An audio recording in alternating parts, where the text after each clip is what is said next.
আমার আল্লাহ বলেন, হে পৃথিবীর মানুষ, হে আমার বান্দারা, তোমরা দুনিয়ার মধ্যে গিয়েছো, আমি তোমাদেরকে দুনিয়ার মধ্যে পাঠাইলাম। পাঠাইবার পরে আমি জানি তোমরা অনেক অন্যায় পথে যাবে, অনেক কাজ করবে, যে কাজগুলোর মধ্যে তোমাদের গুনাহ হয়ে যাবে। হ্যাঁ বান্দা, তোমরা গুনাহ করবে তাও আমি ভালো মতো জানি, তোমরা পাপ করবে তাও আমি ভালো মতো জানি।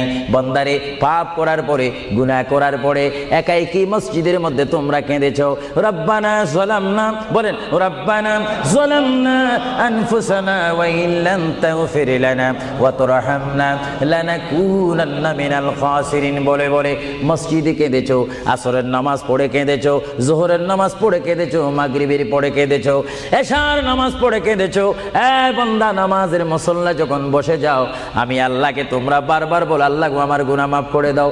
তারপরও আমি তোমাদের এই গুনাহ মাফ করে নিই। তারপরও তোমরা নিশি রাত্রে, মানুষ যখন ঘুমে যায়, তোমার বিবি যখন ঘুম যায়, তোমার ছেলে যখন ঘুম যায়, তুমি নিশি রাত্রে ঠান্ডা পানি দিয়ে ওযু বানিয়ে নামাজের মুসল্লায় বসে তুমি আবার যখন ডাক দাও, রব্বুল আলামিন, পৃথিবীর কোনো মানুষ আমার গুনাহ সম্পর্কে জানে না, তুমি আমার গুনাহ সম্পর্কে জানো। আমি এমন গুনাহ করেছি আমার বিবি জানে না, বিবি গুনাহ করেছে আমি জানি।